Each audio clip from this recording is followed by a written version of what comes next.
Hello anh em, chào mừng anh em đã quay lại với nước Mỹ hậu tận thế. Trong tập trước, chúng ta đã cùng anh chàng shipper yêu nghề Sam tìm hiểu về quá khứ của Mama, Deadman và Hitman. Thời khắc phục hưng lại nước Mỹ đã gần kề, và Sam thì ngày càng đến gần X-North City. Vậy hôm nay, hãy cùng xem liệu Sam có thành công cứu được Emily, lật đổ Hicks và khám phá ra sự thật về người đàn ông Clifford Unger không nhé. Các anh em nhớ bật CC để không bỏ lỡ cái tình tiết nhé. Tiếp tục hành trình của mình. Giờ đây Sam phải đi đến bia của khu vực bị ngập trong nhựa đường đen. Tại đó, anh sẽ phải đưa trạm dừng cũ của nơi này lên mạng lưới Cairo để làm điểm nó trung gian qua X-North City. Nhưng sau khi thành công, thì vấn đề đau đầu nhất là làm sao có thể vượt qua bao nhiêu đường khổng lồ này để qua được bờ bên kia.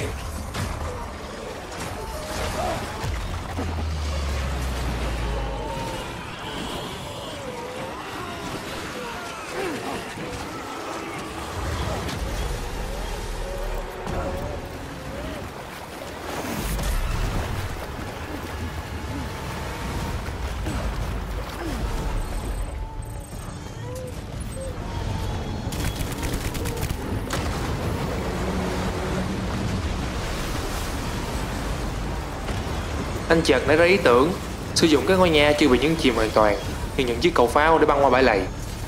Dĩ nhiên, đó chỉ là lý thuyết, vì lũ BT càng lúc càng nhiều và dày đặc hơn.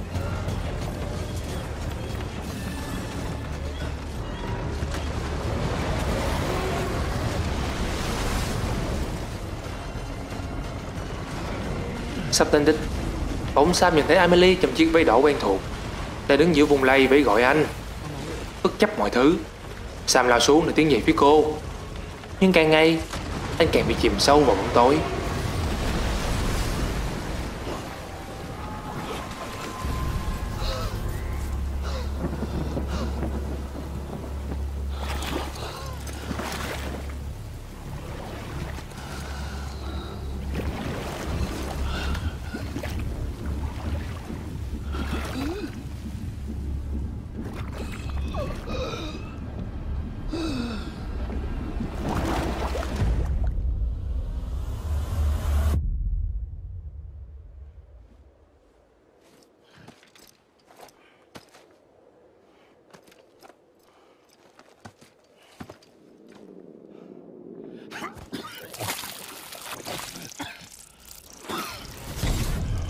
Khi tỉnh dậy, Sam thấy mình đã ở nơi cần đến, và ở cạnh anh chính là Hicks.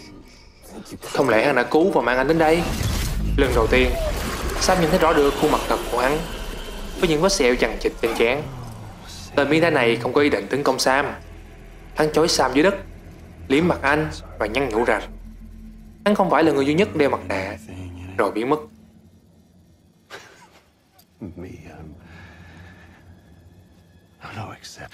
Có vẻ như cả Emily và Die Hardman đang che giấu Sam rất nhiều thứ.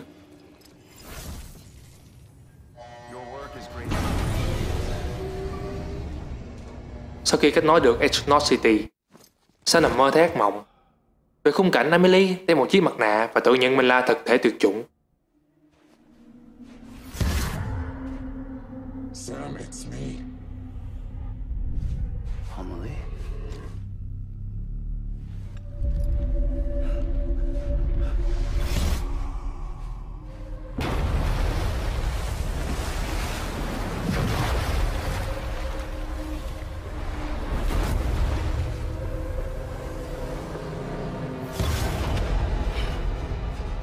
I need to tell you something.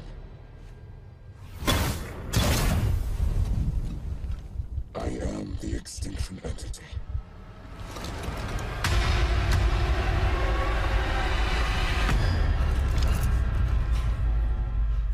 Rồi Sam thức giấc khi tiếng còi báo động đang réo vang ầm ĩ. Thì ra Hicks đã triệu hồi một con BT khổng lồ, còn Emily đã bị hắn khống chế và nhốt trong lồng ngực của con BT ấy.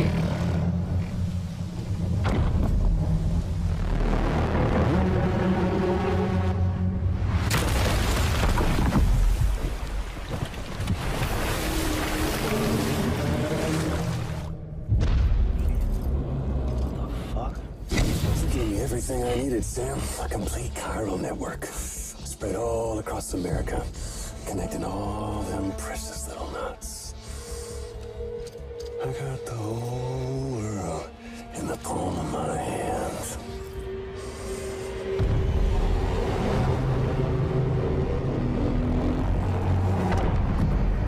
Emily.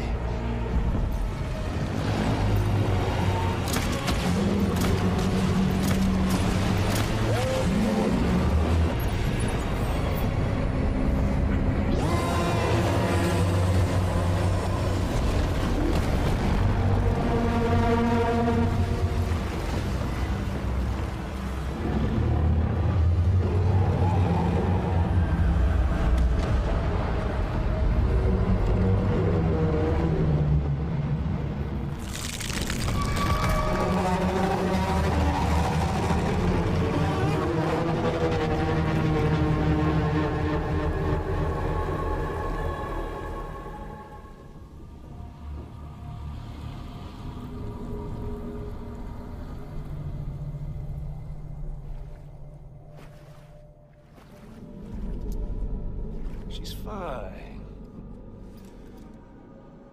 Extinction's on hold for now. Let her go! Ngay khi đánh bại được con BT, Hick đã nhanh tay bắn hạ Sam và đưa Emily quay lại bờ biển của cô để chuẩn bị cho kế hoạch cuối cùng.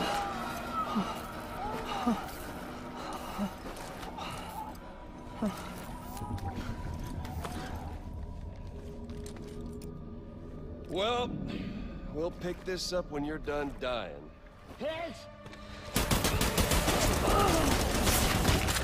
I'll see you on the beach for the grand finale.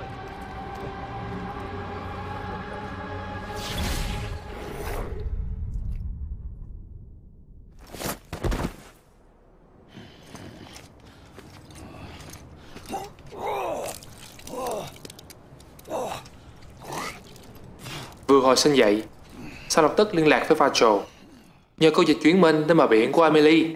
Nhưng để đến được đó, Sam cần phải có một vật trung gian có liên quan đến Emily. Và Sam liền nhớ đến cái Dreamcatcher mà cô đã đưa cho anh khi cả hai lần đầu gặp lại. Rachel nói rằng cô sẽ đưa Sam đi trước, còn cô sẽ theo sau. Vì dịch chuyển cả hai người một lúc thì hơi quá sức. Hiếm khi nào Sam mất bình tĩnh như lúc này. Anh không mang theo bất kỳ vũ khí nào và cũng không mang theo Lou do sợ bị gặp nguy hiểm.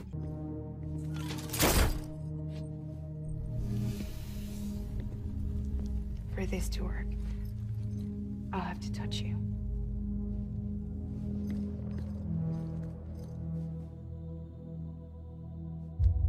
Close your eyes.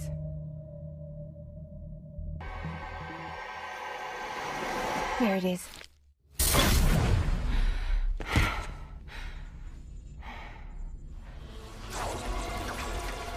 Sam thấy Emily đã mất kiểm soát. Cô trôi bồng bềnh giữa không trung và sắp trở thành vụ nổ diệt vong thứ 6 trong lịch sử. Sam biết mình cần phải hành động ngay. I don't need the gun, Sam. I can beat you. I can beat you. Chỉ với hai tay trần, anh lao vào đấu với Hick và hắn ví von cứ như trứng chọi với đá.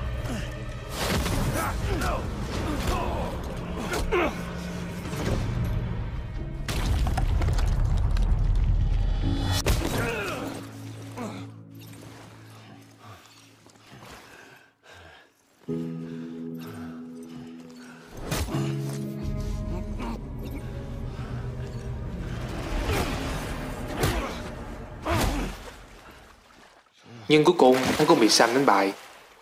Hick lúc này đã dần yếu đi, không còn đủ sức sử dụng năng lực Dooms nữa.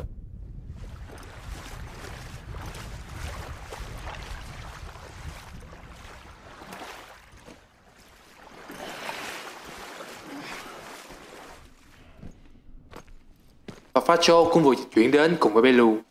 Đây là cơ hội để cô chấm dứt mọi ân oán.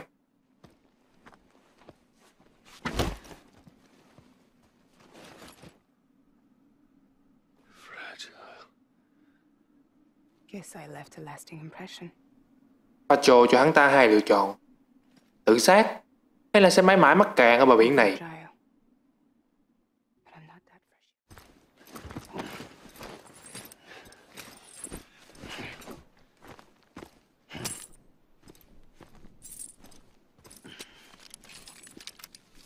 fragile. Không chờ hắn trả lời, Rachel từ biệt Sam và quay trở về trước. Rồi một tiếng súng vang lên, thông báo cho kết cục sau cùng của Hick. Nhưng liệu mọi thứ đã chấm dứt ở đây?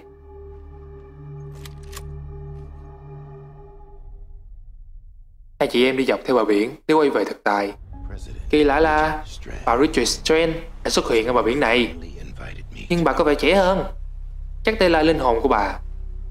Và Da Hatman cũng xuất hiện. Hắn nói rằng lần này hắn sẽ làm điều đúng đắn là giết bà ta. Chuyện kỳ lạ chưa dừng ở đó. Một lúc sau, Cliff Unger cùng binh đoàn của ông ta cũng xuất hiện.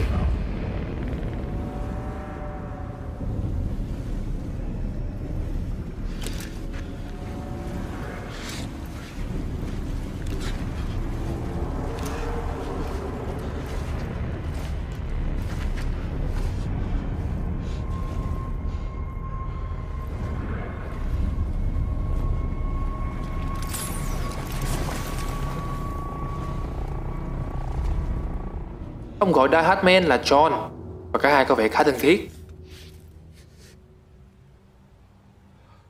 Is that really you?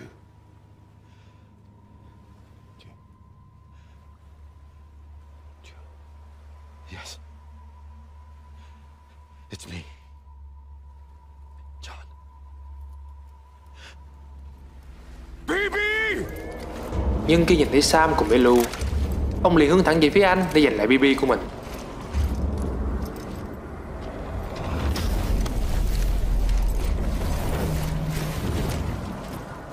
Nhưng Emily đã đẩy Sam xuống vực và rơi vào vùng ranh giới sinh tử Sim, làm cho anh hồi hương và tỉnh dậy ở X-North City. Còn về Emily thì cô vẫn tiếp tục bị giữ lại ở bờ biển cùng với bà Richard, Da Hatman và Cliff.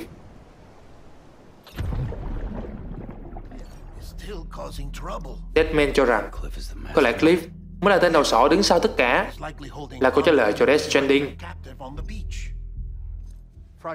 Còn Fragile sau khi trở về thì phát hiện ra một vài biến cố, nên cô đã dịch chuyển tất cả mọi người, gồm có Hitman, Deadman và Lochner, về lại trụ sở phía đông. Việc đó khiến cô hoàn toàn kiệt sức. Cô còn nói rằng bờ biển nó không còn an toàn nữa. Nó đã trở thành con ác mộng từ khi Cliff xuất hiện. Cho nên cô muốn Sam hãy đi ngược về phía đông, hội họp với mọi người để cùng bàn bạc. Và kiện hàng lần này anh phải giao là sự an toàn của chính bản thân anh.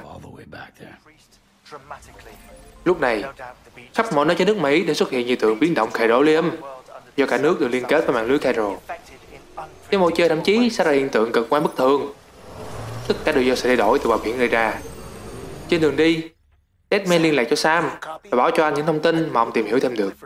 Như các anh em đã biết, thì Cliff Unger là một lính đặc nhiệm Mỹ, nhưng khoảng thời gian ông ta nghỉ hưu gần như trùng khớp với thời điểm xảy ra hiện tượng Death Stranding, và ông ta hình như cũng liên quan đến thí nghiệm BB đầu tiên.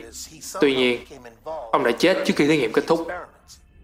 Tuy nguyên nhân cái chết vẫn chưa được làm rõ, nhưng Deadman đoán rằng những chiến trường mà ông xuất hiện phụ thuộc ít nhiều vào những cảm xúc mạnh mẽ mà khi còn sống ông đã chịu đựng.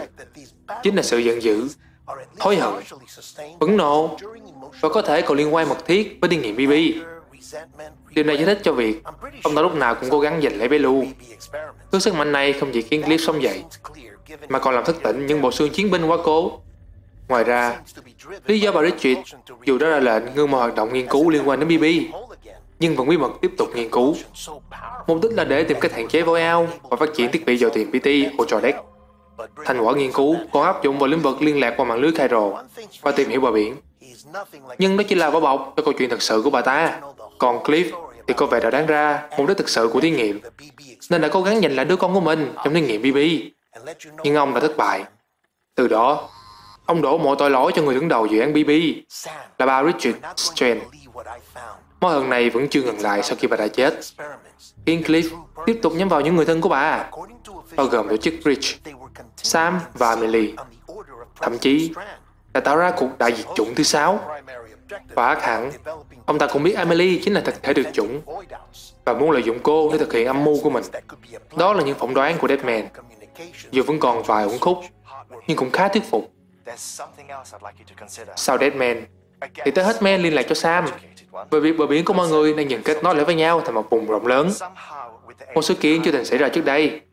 Nếu như tình trạng này cứ tiếp tục, e rằng Lobiti sẽ kéo quân qua cày nát thế giới thật. Nhưng cũng có ngoại lệ. Có vẻ như chiến trường của Cliff và bờ biển của Hatman lại không bị ảnh hưởng hay liên kết với những bờ biển khác. Hatman phỏng đoán rằng có một loại bờ biển nằm ở cấp độ cao hơn, chính là bờ biển của Amelie, có khả năng chi phối các bờ biển còn lại. Và Cliff đang cố gắng lợi dụng điều đó để khai thác sự mở rộng và kích hoạt vụ nổi diệt chủng này, báo thù cái thế giới đã cướp đi sinh mạng của ông ta và con của ông. Dù sao thì Sam cần phải quay về bờ đông trước đã, vì chặng đường vẫn còn khá xa.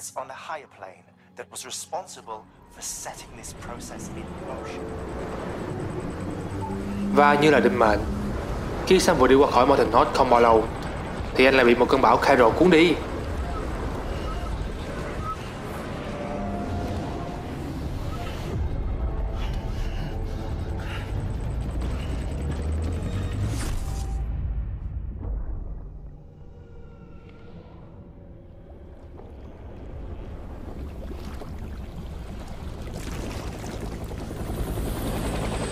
Chắc không cần phải nói thì các anh em cũng đoán được Sam bị cuốn đi đâu rồi nhỉ?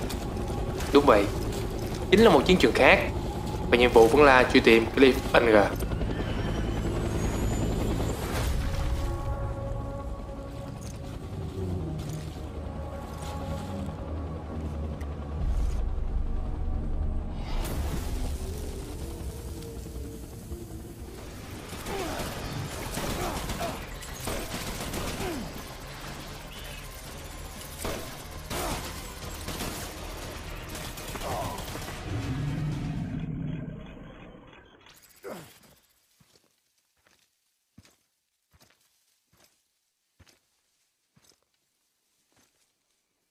Đây là lần thứ 3 Sam đánh bại ông ta, nhưng lần này cả hai có vẻ bình tĩnh hơn.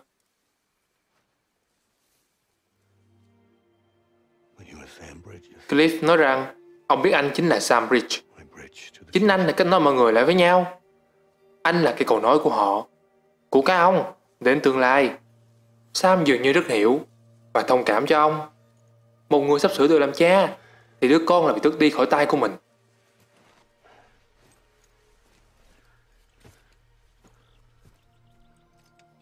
Sam đã trao bé Lu lại cho ông, nhưng ông chỉ nâng niu bé trong một khoảnh khắc ngắn ngủi. Điều bất ngờ là ông đeo tấm thẻ tên của mình cho Sam, rồi ông chậm lấy anh và nhắm mắt rất nhẹ nhõm. Như thể ông đã tìm ra được thứ mình đánh mất. Sau đó ông biến mất. Có lẽ ông đã dịch chuyển trở về bờ biển của Amelie.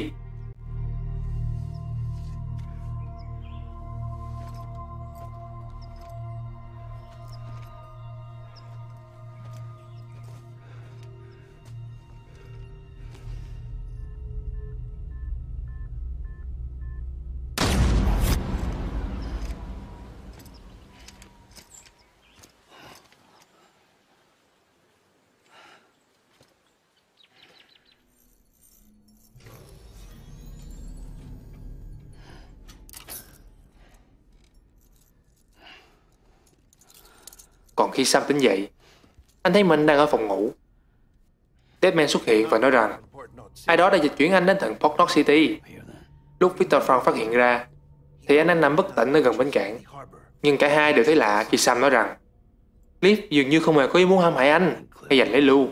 Giống như là ông ta chỉ muốn nói chuyện và trao cho anh tấm thẻ như muốn anh tìm hiểu đầu đuôi sự việc. Nhưng nếu là vậy thì ông ta giữ tay Hatman, Richard và Amelie ở bờ biển để làm gì? Rồi Deadman phát hiện ra một đoạn tin nhắn được thu sẵn từ trước của Đại Hatman với tiêu đề nếu tôi không quay trở lại.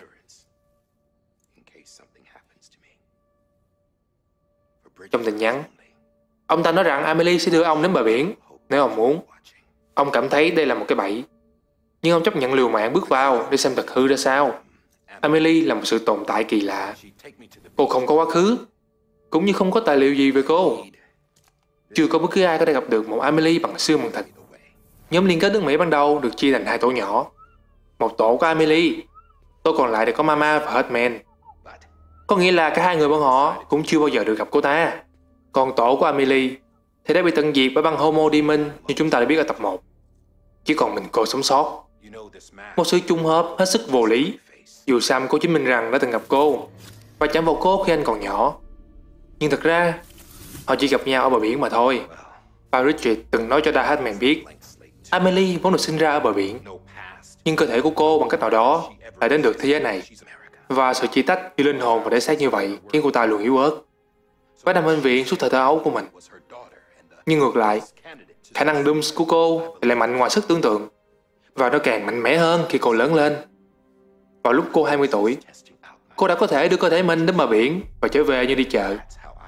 Và từ đó, cô luôn dành thời gian ở bờ biển. Còn bà Richard thì giấu nhẹm mọi thứ và khẳng định Amelie là con ruột của bà, là ứng cử viên tốt nhất có thể thay thế bà.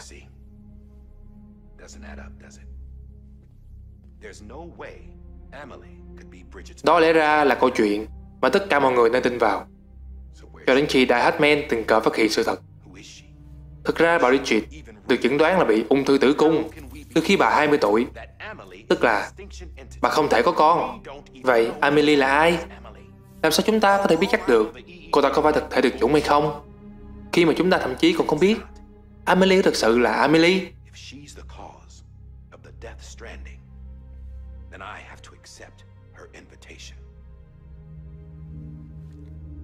Vì để tìm câu trả lời, nên Da Hartman quyết định đi tới bờ biển của Amelie. Và nếu mọi chuyện ngoài tầm kiểm soát, thì ông sẽ dùng khẩu súng với những viên đạn có chứa máu của Sam để kết thúc mọi chuyện. Và lời thú tội cuối cùng, Da Hartman nói rằng ông chỉ là một con người bình thường. Ông không phải Dooms, cũng không thể hồi hương như Sam. Đúng là trước kia ông từng đi lính, nhưng việc duy nhất ông làm là cố gắng trốn chạy khỏi cái chết.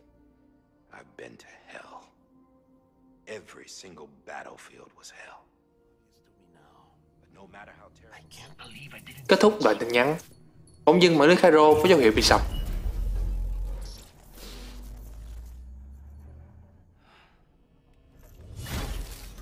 What happened? The chiral network dropped out. According to Luckna, it won't be long before it's completely unusable. So all our hard work was for nothing? Let me finish what I was saying, Sam. I'll tell him. Lúc này, Rachel xuất hiện để nói cho Sam những thông tin cuối cùng từ Hick. Hắn đã thừa nhận rằng tất cả mọi thứ đều diễn ra theo đúng kế hoạch của Amelie. Cô ta chính là thủ lĩnh của Homo Demon. I had a little chat. Nhưng vụ nổ vôi ao chúng tạo ra, cũng như câu chuyện tuyệt chủng, Didn't take tất cả những việc mà chúng ta biết từ trước tới giờ đều do Amelie dẫn nên. Ban đầu, Hick chỉ muốn lợi dụng Rachel để mở rộng lãnh thổ của hắn. What? She was Nhưng từ khi gặp được Amelie, hắn ta như được khai sáng. Chính cô ta đã biến Hick trở thành tên trùm khủng bố cho cái nhóm Homo Demon mà cô tạo ra. Like how Hick nói rằng cô ta chính là thực thể tuyệt chủng. Mọi sức mạnh mà hắn có được đều là do cô ban cho. Và bên trong cái bình chứa BB đỏ như máu, thực ra chỉ là con búp bê giống như của Da Hartman, chỉ với một con búp bê mà có thể dựng lên các một câu chuyện về luật khủng bố để cướp công nghệ BB mà mọi người vẫn biết. Và không như Sam, có thể đến bờ biển khi kết nối với Belu. Hick chỉ đơn thuần là cần con búp bê này làm trung gian để được Amelie dịch chuyển tới bờ biển của cô ta. Và Cliff cũng có con búp bê giống vậy. Cứ như Cliff, Hick và Da Hartman đều là những con rối mặc cho Amelie chơi đùa vậy. Mọi việc giờ đây trở nên vô cùng hợp lý. Sam cần phải nhanh chóng quay về trụ sở Capitol North ở phía đông để chuẩn bị cái sách đối phó với Amelie. Trên đường đi, những cơn mưa ngày càng nặng hạt và lũ BT ngày càng khủng bố. Thậm chí có cả một con cá voi bay chặn đường anh.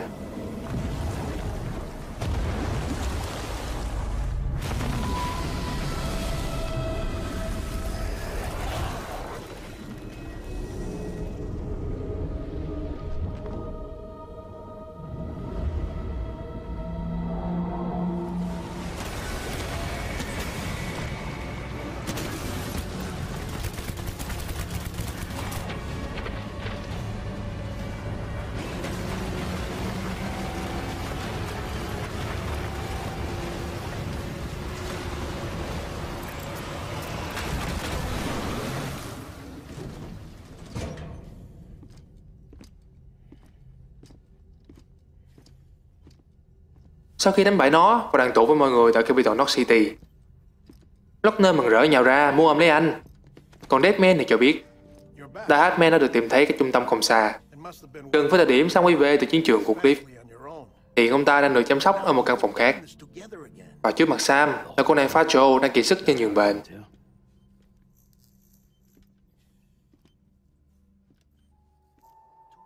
May là Sam có đem theo đuông dừa bên mình để giúp cô hồi sức.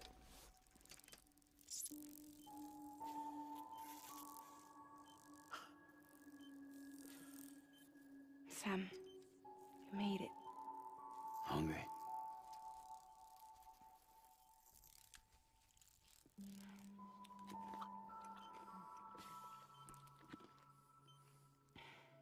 Thanks.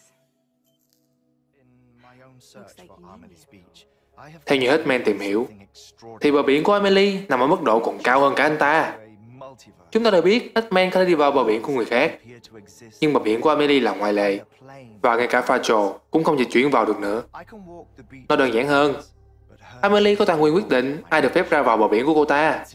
Giải thích một chút, thì lúc Fajo chấm dứt xong chuyện với Hick, thì cô bị ép thoát ra, chứ không phải tự đi ra. The Hitman cũng không ngoại lệ. Nghĩa là hiện giờ, Emily chỉ cho phép mỗi Sam đi vào bờ biển của cô. Giống như cô đã nói ngay từ đầu là chị chờ em. Nếu như Sam thuyết phục cô thành công, thì anh có thể cứu cả thế giới. Còn nếu không, e rằng anh buộc phải giết cô ta. Và đồng nghĩa với việc Sam sẽ vĩnh viễn mắc cạn ở đó. Trước khi quyết định, Sam nhận ra mình đã thay đổi rất nhiều. Trước đây, anh luôn cô lập mình, cố quên đi quá khứ đau thương. Lần đầu tiên anh gặp Fajo ở hang động. Khi đó anh chỉ đang sống lay lắt từng ngày. Nhưng từ khi gặp được mọi người, cùng nhau trải qua mọi chuyện, thì anh cảm thấy rằng được sống cũng không hẳn là tệ lắm.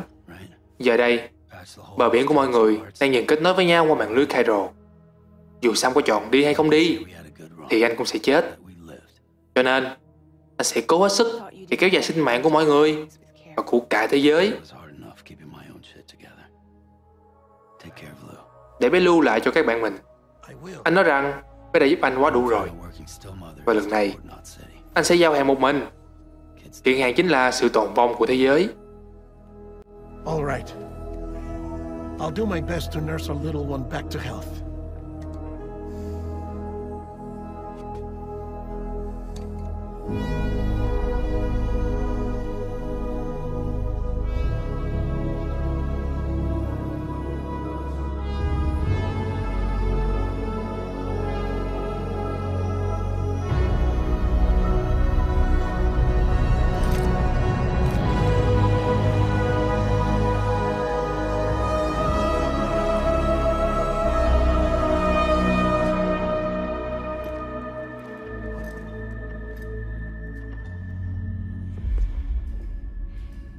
Okay, concentrate. Help me look for Emily.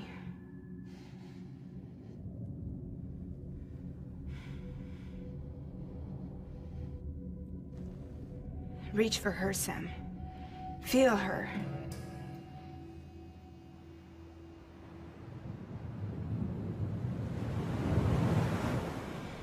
I know you love her. You love her.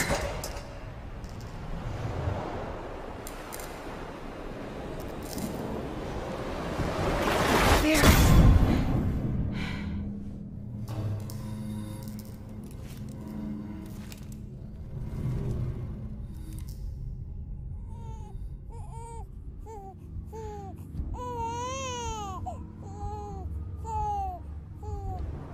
Nói về lần đầu tiên Emily tìm thấy Sam, cũng là khi anh vừa chào đời. Và đặc biệt hơn là tại bờ biển. Rồi cô đã thả anh trôi theo dòng nước. Và đó là lần đầu tiên Sam hồi hương.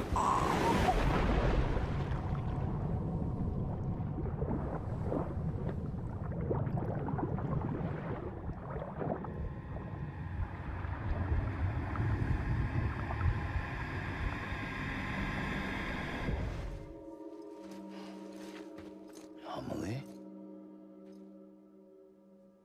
You're too late. What took you so long?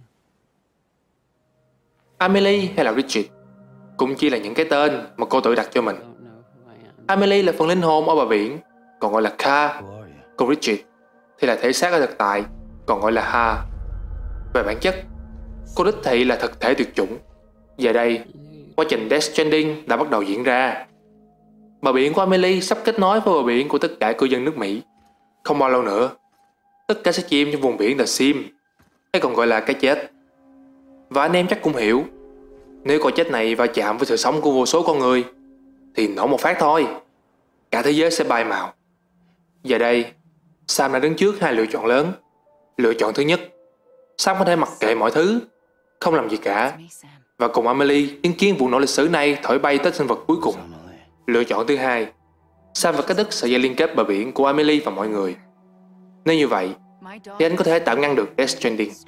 Dĩ nhiên, có thể một ngày nào đó, thảm họa này vẫn sẽ xảy ra. Nhưng ít nhất thì thế giới vẫn có thêm một ít thời gian để sống. Nếu các anh em chọn phương án 1, thì trò chơi sẽ kết thúc với một ánh chớp.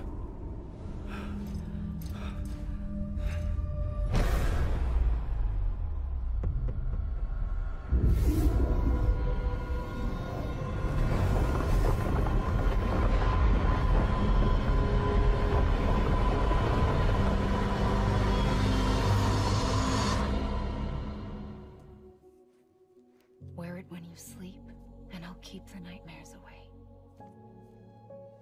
I'll always be with you.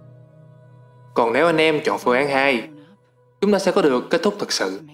Khi Sam ôm chặt Amelie vào lòng, anh nhớ lại những lời dặn dò của cô khi anh còn bé. Cô đã từng nói, khi anh lớn lên, anh sẽ phải liên kết mọi người lại. Và khi thời điểm đến, anh phải là người chặn cô lại, vì chỉ có anh mới làm được điều này.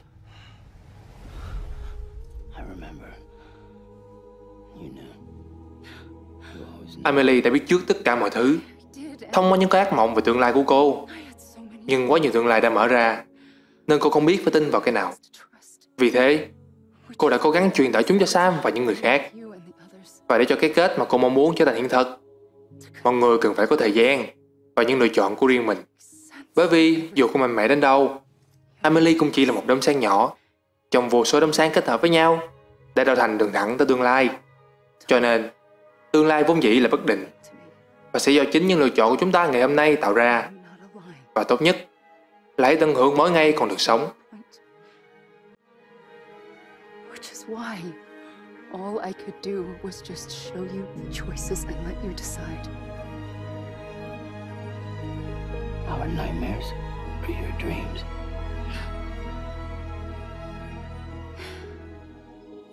That's what an EE does. Amelie giải thích thêm rằng việc kết nối lên mạng lưới Cairo là khiến các bờ biển hòa thành một khối. Nhưng đồng thời, hành trình kết nối đất nước không ngừng nghỉ của Sam cũng là kết nối mọi người lại với nhau. Và từ đó không còn những cái thể cô độc yếu đuối nữa. Nước Mỹ giờ đây đã là một cộng đồng thống nhất. Tất cả là nhờ có Sam. Và Amelie chấp nhận tự giam bản thân mình ở bờ biển này mãi mãi. Tất cả vì lợi ích, vì mong muốn của Sam. Bởi vì vụ nổ Death Stranding này là một việc không thể tránh khỏi. Cũng giống như số phận của một thực thể tuyệt chủng như cô là phải khiến cho nó xảy ra. Dù cho có phải mất hàng chục, hàng trăm ngàn năm đi nữa, những gì cô có thể làm là kéo dài cho Sam và mọi người có thể sống càng lâu càng tốt, với niềm tin mãnh liệt rằng Sam sẽ không từ bỏ. Giống như ngũ đại họa trước đây, tuyệt chủng không hẳn là kết thúc, mà nó là cơ hội để chúng ta mạnh mẽ hơn.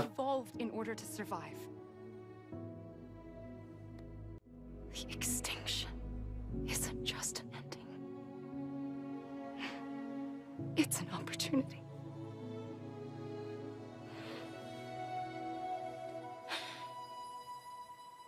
And if I have to pay the price for that, to be the sacrifice, then so be it.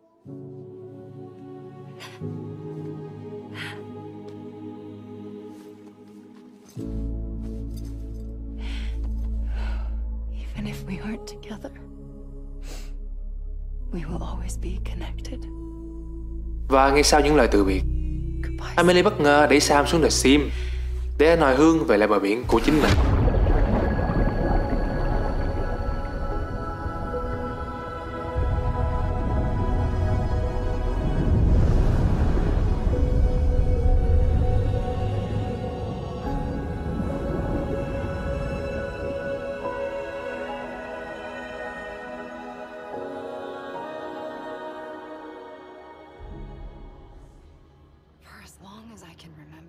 Khi Sam tỉnh dậy, Amelie đã tạo ra ảo ảnh của mình để tiếp tục kể cho Sam về cuộc đời đáng thương của cô. Trong những cơn ác mộng, Cô đã chứng kiến thế giới này lụi tàn rất nhiều lần. Và khi cô thực hiện ca phẫu thuật đầu tiên vào năm 20 tuổi, có lẽ lúc ấy cô còn là Richard, thì có một kỳ tích đã xảy ra. Cô đã bị tách ra làm hai bản thể. Một là Richard trong thân xác vật lý ở thực tại, còn Amelie thì chính là linh hồn ở bờ biển. Còn ý nghĩa cái tên Amelie gồm có âm trong tiếng Pháp có nghĩa là linh hồn, và lie trong tiếng Anh là dối trá, có nghĩa là linh hồn cô chỉ là giả dối. Từ đó, Amelie đã nghiên cứu về bờ biển để tạo ra nguyên lý của mạng lưới Cairo. Ngoài ra, cô còn từng dùng khả năng lưu trữ dữ liệu của bờ biển để tìm hiểu về phần lịch sử bị mất của trái đất trước đây. Nhưng không lâu sau đó, vụ nổ vôi ao đầu tiên đã xảy ra. Do lo sợ ngày tận thế cày cận, Amelie đã triển khai những thí nghiệm về BB, những đứa bé được kết nối với cái chết, đồng thời thành lập ra tổ chức Bridge để xây dựng mạng lưới Cairo trên khắp nước Mỹ. Và như một hình phạt cho việc đi ngược lại với sứ mệnh của thực thể tuyệt chủng, phần thể xác của cô đã bị ung thư. Bên cạnh đó, khi tìm hiểu thông tin về ngũ đại họa, cô biết rằng tuyệt chủng tuy không tránh khỏi, nhưng có thể chính là chìa khóa để vượt qua sự hủy diệt. Cho nên cô đã chọn Sam để kế thừa ý nguyện của mình và tìm ra đáp án.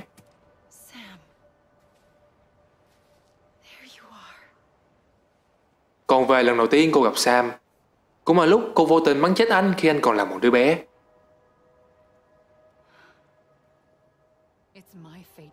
Biết mình đã sai lầm, cô đã đến bờ biển của Sam để tìm kiếm anh. Và vô tình khi cô cứu Sam, cũng là lúc anh có được khả năng hồi hương.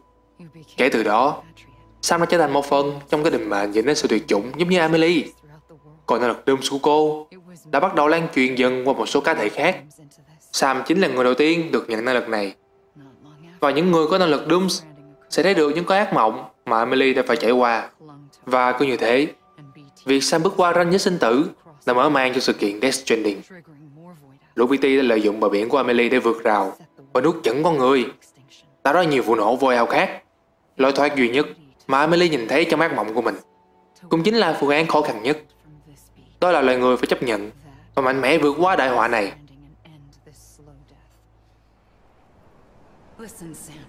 Và lời nhắn nhủ cuối cùng, Amelie muốn Sam biết rằng anh không phải là đứa trẻ bị bỏ rơi như anh đang nghĩ.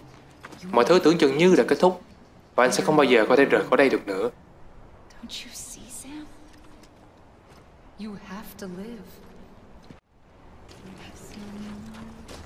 Nhưng sau đó, anh nghe thấy tiếng ngân nga bài hát quen thuộc của Amelie. Chạy theo câu hát, bỗng dưng Sam nghe được giọng của Lochner, Deadman và mọi người.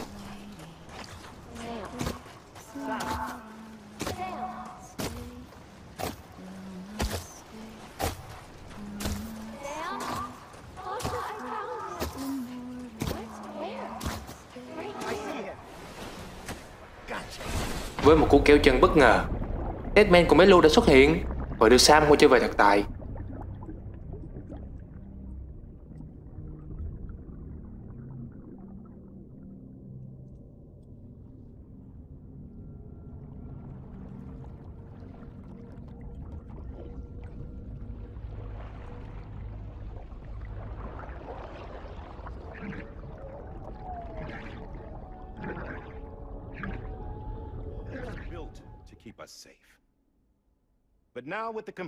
Lúc này thì Da Hatman đã trở thành tân tổng thống của Mỹ.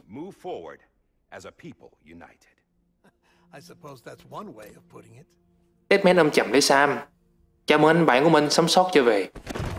Sam nhận ra mình đã không còn mắc hội chứng sợ tiếp xúc nữa. Có lẽ Kojima muốn chúng ta hiểu rằng Sam bị hội chứng này là do anh đã tự giam cảm xúc của mình. Nhưng từ khi liên kết với mọi người, với Mama, Deadman và Hatman, thì căn bệnh cũng không đeo bám anh nữa. Và rồi Deadman bắt đầu giải thích cho Sam làm sao mọi người lại có thể cứu anh quay về. Do không đã dịch chuyển vào bờ biển của Amelie, nên Hatman cùng với Mama đã rao riết lùng sục các bờ biển khác, với hy vọng Sam sẽ bị Amelie đẩy đến trong suốt một tháng trời. Ngay lúc mọi người định bỏ cuộc, thì Da Hatman chợt nhớ ra khẩu súng mà Sam mang theo. Dựa theo manh mối từ đó, Rachel đã dịch chuyển cả Deadman và Bellu đến cứu anh. Nếu nói theo phong cách của Kojima, thì cây gậy dùng để tự vệ nay đã trở thành sợi dây để kéo mọi người lại gần với nhau.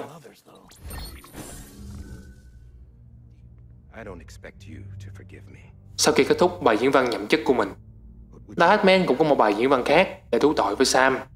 Chính Die Hardman là người đã giết Clifford Unger, và ông làm điều đó vì đất nước, hay đúng hơn là vì Richard, vì ông yêu bà ta vô cùng.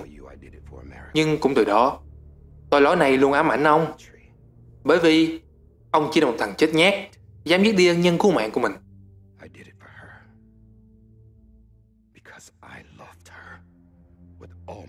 Ông nói cho Sam tên thật của mình là John, và cũng từng hoạt động trong lực lượng đặc nhiệm Mỹ cùng với Cliff.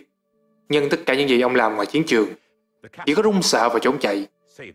Mỗi lúc như vậy, Cliff đều xuất hiện và cứu lấy ông, cho nên ông mới có thể sống đến hôm nay và được gọi là Die Hardman, một cái tên không mấy gì tự hào. Và từ tận đáy lòng, ông vô cùng yêu quý và kính trọng Cliff, cũng giống như cảm xúc ông dành cho Richard.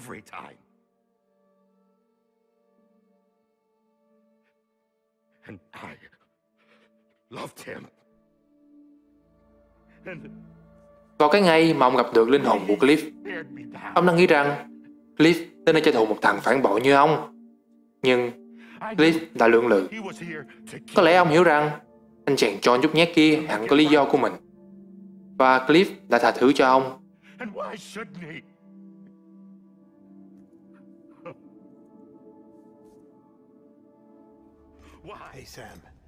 Sau khi đã nghe về quá khứ tội lỗi của Die Hardman, Sam định quay lại phòng nghỉ thì Die Hardman thông báo rằng Belu đã chết. Không lẽ Belu đã hết hạn sử dụng rồi sao?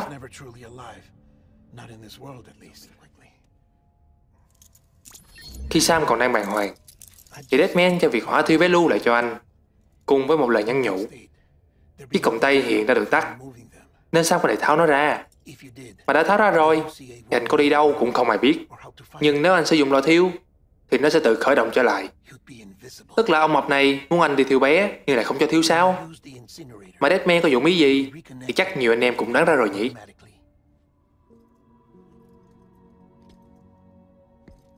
Sam ôm chặt lấy ông ăn mập vì biết ơn, cũng như cảm ơn ông vì tất cả mọi thứ. Và Sam bắt đầu lên đường.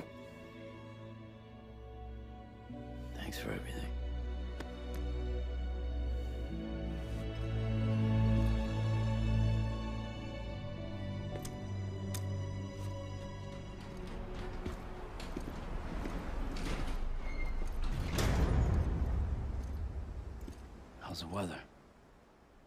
Don't think you'll be needing an umbrella. Khi gặp Fragile ở cổng, cô nàng nói rằng sẽ tiếp tục vận hành công ty Fragile Express, di sản mà cha cô để lại. Và lần này, cô sẽ không mắc sai lầm nữa. Cô rất muốn giữ Sam ở lại cùng làm việc với cô. Nhưng tiếc rằng, Sam đã có một kế hoạch riêng cho bản thân mình. Và rồi, Sam lên đường, bắt đầu chuyến giao hàng cuối cùng. One last delivery.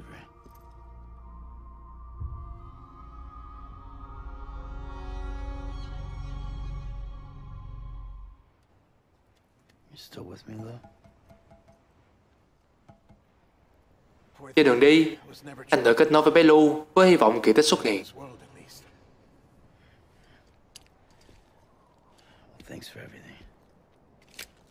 Bỗng dưng, ký ức của anh lại ùa về. Và lần này, anh như được sống trong nó.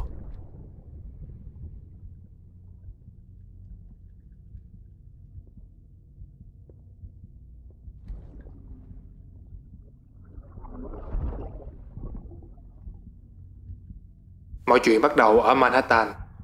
Có một bác sĩ đang cố gắng cứu sống đứa con của một bà mẹ bị chết lâm sàng. Cách duy nhất là ông phải cắt sợi dây rốn của hai mẹ con. Nhưng khi vừa chạm vào sợi dây rốn, ông đã nhìn thấy một cái bóng lờ mờ. Kết quả là vụ nổ vô ao đầu tiên xảy ra. Vô tình là tổng thống đương nhiệm cũng bị vạ lây. Sau đó, Richard kế nhiệm và tiến hành cái thí nghiệm của mình. Đối tượng nghiên cứu của bà chính là Lisa Bridge, vợ của Cliff, một nạn nhân cũng đang trong tình trạng chết lâm sàng tương tự.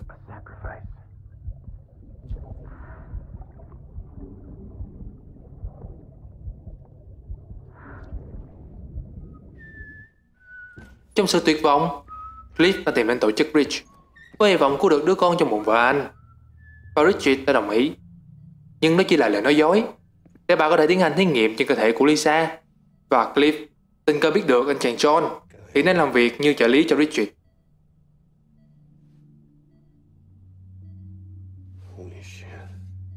John, is that you?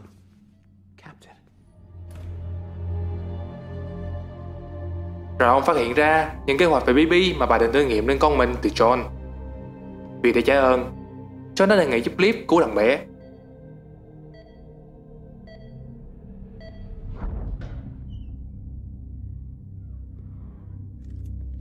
Nghe theo những chỉ dẫn của John, Cliff biết không thể nào mang Lisa đi cùng được. Vì thế, ông buộc phải bắn chết người vợ yêu quý của mình, rồi cầm lấy chiếc mền chứa đứa bé và chạy trốn. Support from inside her room. System won't allow it.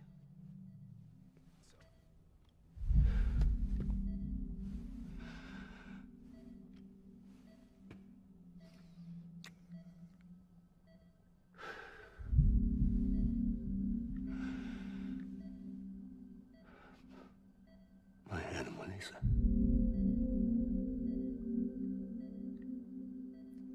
I'm sorry.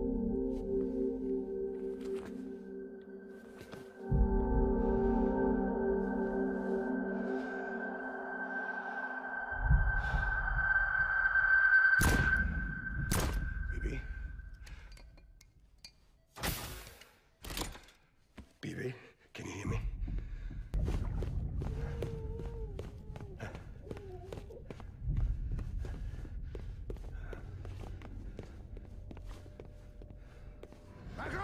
Nhưng trên đường thoát ra, lính của Rich đã phát hiện và bắn ông bị thương.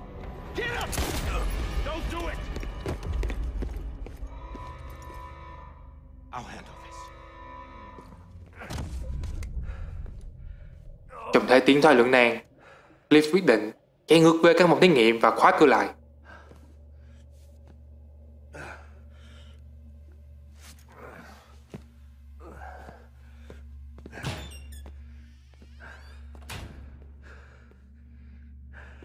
Cliff biết rằng giờ có tiếp tục chạy trốn thì cũng sẽ chết. Và ông không muốn thằng bé phải chết cùng với mình. Cho nên nếu quay lại đây thì nó vẫn còn cơ hội. Don't worry. It's okay. I'll always be with you. Ông hát ru con mình lần đầu tiên cũng là lần cuối cùng trước khi tên lính phá cửa và bắn chết ông. The day is ending. Let that yawn out.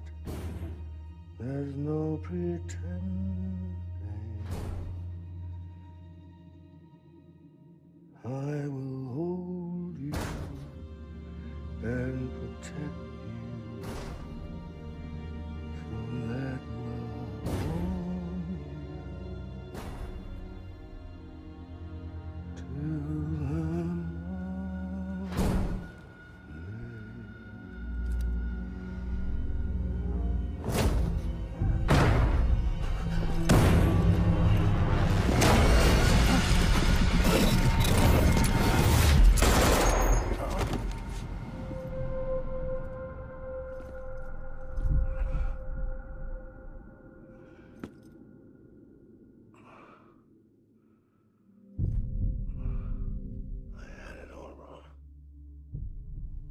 Và trong những phút hấp hối, Cliff nói rằng mình đã từng rất sợ khi nghĩ về việc làm cha. Giờ đây, ông rất hối hận vì đã để hai mẹ con một mình. Ông nhận ra mình đã sai rồi. Khi chiếc bình chứa bị lấy đi, Cliff đã kịp mở nắp và ôm con trai mình vào lòng, buộc John phải chỉ súng vào ông ta. Captain, I need you to hand it over. Shoot him, John. Dù biết rằng mình không tồn tại trong ký ức này, Sam vẫn cố che chắn cho Cliff. Please. Shoot him! I gave you an order. Shoot him! you told me your name was Sam Porter. Rồi thời gian như ngừng lại, để Cliff có thể trò chuyện và ôm lấy Sam, ôm lấy con trai ông một lần cuối cùng. My son. My bridge to the future.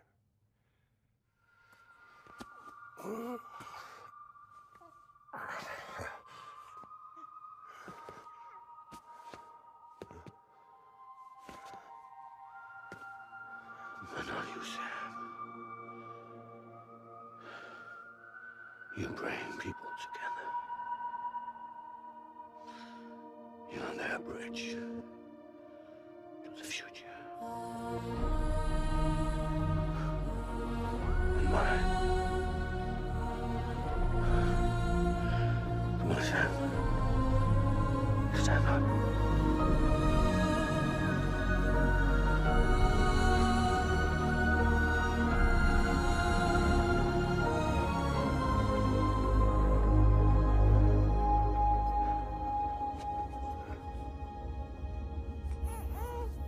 Is this me?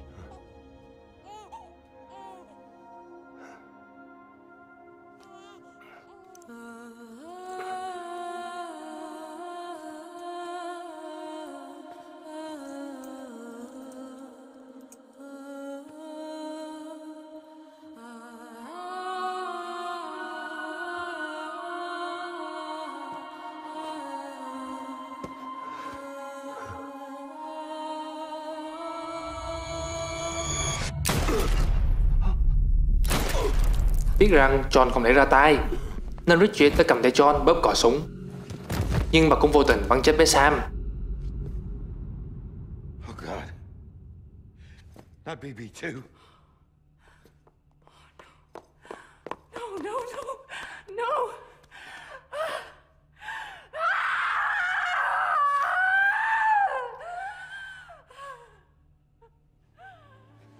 There you are.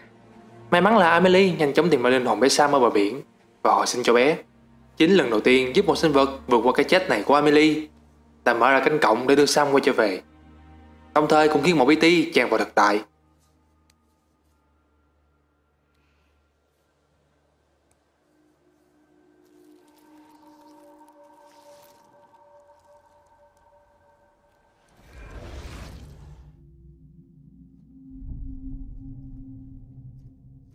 Thoát khỏi ký ức cùng với lời dặn dò của cha rằng hãy là chính mình, hãy tự do và đừng đi vào vết xe đổ của ông, Sam đã tháo bình chứa và cố gắng cứu bé Lu sống dậy.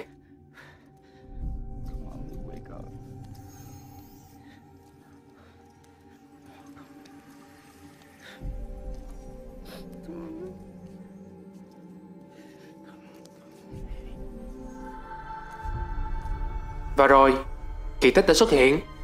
Bé Lu đã tỉnh lại và trong tay bé là một sợi dây Kibu.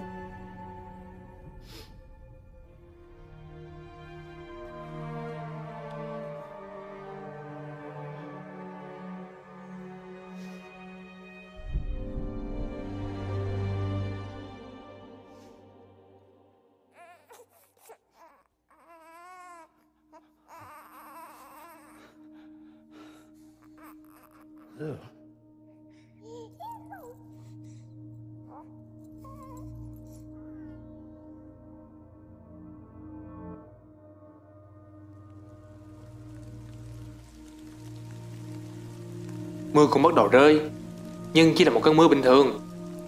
Tham Phong đáng sợ ngày nào đã không còn nữa. Sợi dây Kibu khiến Sam nghĩ đến Amelie. Phải chăng dù đã xa cách, nhưng Amelie vẫn cố giúp Sam cứu sống bé Lu. Có thể cô ân hận về những lỗi lầm của mình. Và giờ đây, cô đã đóng lại cánh cổng để thế giới trở lại như xưa. Không còn BT, không còn Tham Phong. Death Stranding đã chính thức được hoãn lại. Món quà cuối cùng này của Amelie có lẽ sẽ đủ thời gian cho Sam được ở bên bé Lu. Mà bây giờ phải gọi là Louis mới đúng chứ nhỉ?